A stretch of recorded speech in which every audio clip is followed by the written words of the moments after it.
Standard 8, Unit 5, The Tiger's Claw. Open page number 40.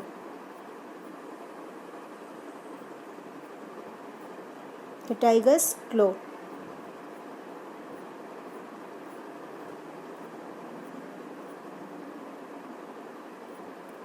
Unit 5.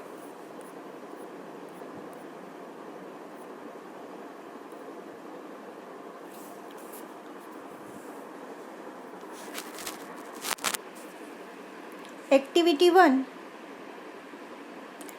Imagine the following situations. Write down what you do. Share your points with your teacher and classmates. यहाँ पर दी गई जो situation है उसके ऊपर आपको imagine करना है और फिर राइट डाउन कि आप उस सिचुएशन पे आप क्या करोगे. First one is you are sitting in the garden on a bench, यानी कि गार्डन में आप एक बेंच के ऊपर बैठे हो. वॉचिंग द चिल्ड्रन प्लेइंग, और आप देखते हो कि बच्चे हैं वो खेल रहे हैं. You look up and this is what you see, आप उठते हैं और देखते हैं आपको क्या दिखाई देता है. तो ये बाजू में जिसका पिक्चर है वो आपको दिखाई देता है और आप क्या करोगे वो लिखना है. ठीक है. Second, you are bending and looking under the bed, आप बेंड होकर बेड के नीचे देख रहे हैं. Helping your grandfather and find his sandals, आपके ग्रैंडफादर को सैंडल्स ढूंढने में मदद कर रहे हैं. This is what jumps over your hand, और ये बाजू में जो है वो आपको ऊपर जंप करता है. आप क्या करोगे. You are washing your hands, आप अपने हैंड से वो वॉश कर रहे हो. Suddenly a large number of cockroaches come out of a drain, वहाँ पर जो ड्रेन है वहाँ पर बहुत सारे कॉकरोचेस आते हैं, तो आप क्या करोगे. फोर्थ वन, तो इस सिचुएशन में आप क्या करोगे. ठीक है, वो लिखना है. You are alone at home, आप घर पे अकेले हो. You hear the door and creak and see him, आपको दरवाज़ा है वो क्रिक होने की थोड़ी सी आवाज़ आती है, यानी कि टूट रहा हो या ऐसे कोई क्रैक हो रहा हो वैसे. एंड सी हिम, और आप उसे देखते हो. तो आपको आप क्या करते हो वो सिचुएशन में, वो आपको लिखना है. ठीक है. Then open page number 41. Activity 2, the tiger's claw part 1.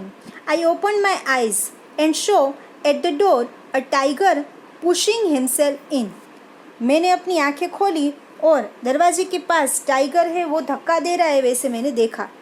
It was a muddle moment for me, ये एकदम मडल्ड यानी कि बहुत ही हचमचा देने वाली क्षण थी मेरे लिए. Not being sure whether the dream was continuing और वेदर आई वॉज अवेक, और मैं श्योर नहीं था कि मेरा ये सपना है या फिर मैं ये श्योर नहीं कर पाया कि ये मैं सपना देख रहा हूँ या मैं जगा हुआ हूँ. I at first thought it was my friend the station master who was coming in. सबसे पहले I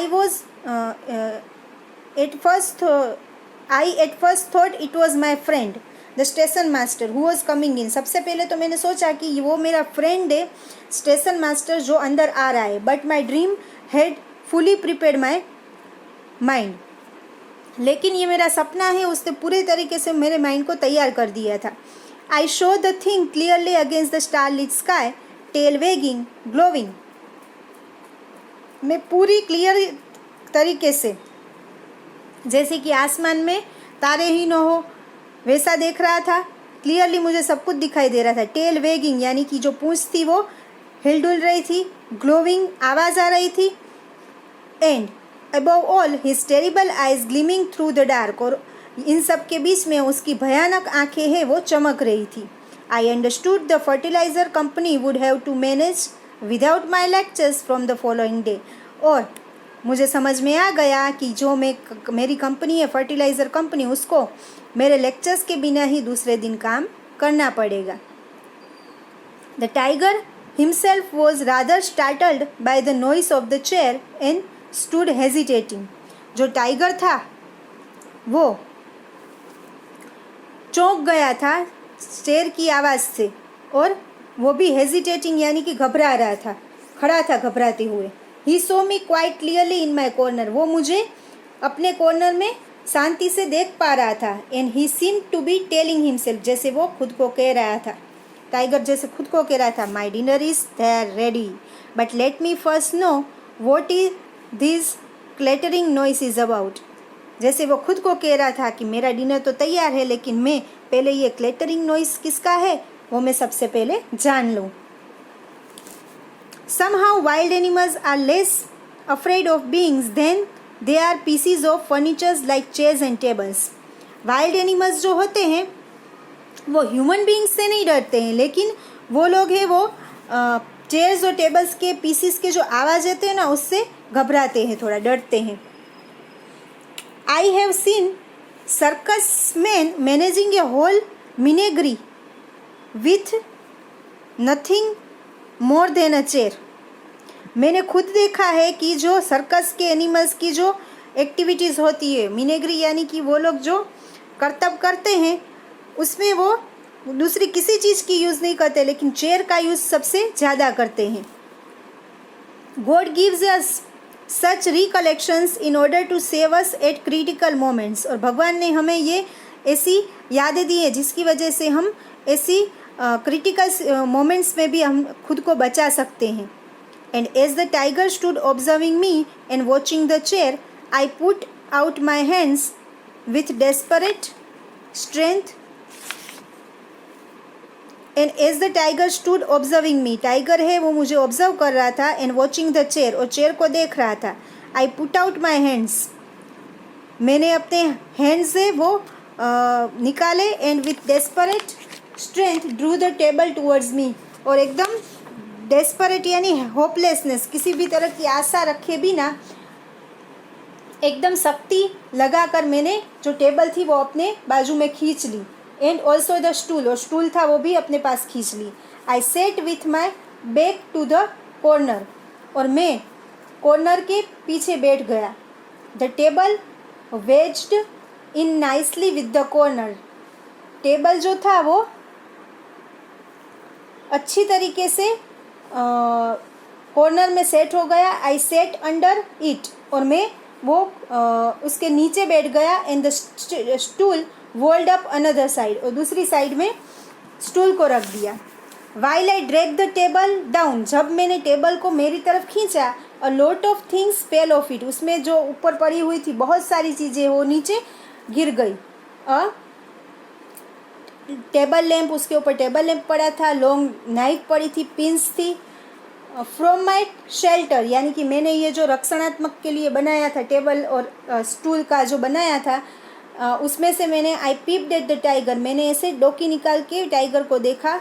who was also watching me with interest, वो भी जैसे मुझे इंटरेस्ट के साथ देख रहा था। Evidently he didn't like his meal to be so completely shut out of sight, यानी कि उसका जो मील था, यानी कि मैं जो था इस तरीके से पूरा ढका हुआ, शट आउट यानी कि बंद किया हुआ था, वो उसको अच्छा नहीं लगा। सो ही कोशली एडवांस स्टेप और टू, इसलिए उसने 2 या 3 स्टेप है वो आगे लिए। Making a short of rambling noise in his throat, throat यानी उसके गले में से उसने रंबलिंग यानी कि थरथरते डीप इकोइंग साउंड, यानी कि ऊंडे ऊंडे ऐसे साउंड निकाले। Which seem to shake up the little station house, पूरा जो स्टेशन हाउस था उसकी वजह से ध्रुज गया। शेकअप यानी ध्रुज गया उसकी आवाज़ से। माई एंडिंग वॉज नियर, मेरा जो अंत था वो बहुत ही करीब था। I really pitied the woman whose lot it was to have become my wife, मुझे वो वुमन थी उसकी दया आ गई जो मेरी वाइफ बनने वाली थी। ओके, तो यहाँ तक हम कंप्लीट करते हैं। जो भी वर्ड्स आपको समझ में नहीं आते, पहले भी मैंने आपको बोला है कि यूनिट स्टार्ट होता है तभी से आपको अंडरलाइन करते जाना है। वो सारे वर्ड्स जो है आपकी रफ बुक में नोट डाउन करने हैं, और उसके मीनिंग्स है वो आपको रफ बुक में लिखने हैं। ऊपर आपको टाइटल देना है यूनिट 5 द टाइगर्स क्लो, नीचे लिखना है डिफ़िकल्ट वर्ड्स, और सारे वर्ड्स लिखने हैं और उसके मीनिंग भी आपको डिक्शनरी में से ढूंढ के लिखने हैं। ओके, यहाँ से हम छोड़ते हैं 42 नंबर के पेज से, 3rd से हम फिर चालू करेंगे। आपको ये रीडिंग करना है, कोई भी लेसन कंप्लीट होता है तो रीडिंग उसका करने का ही होता है। So read it. ओके।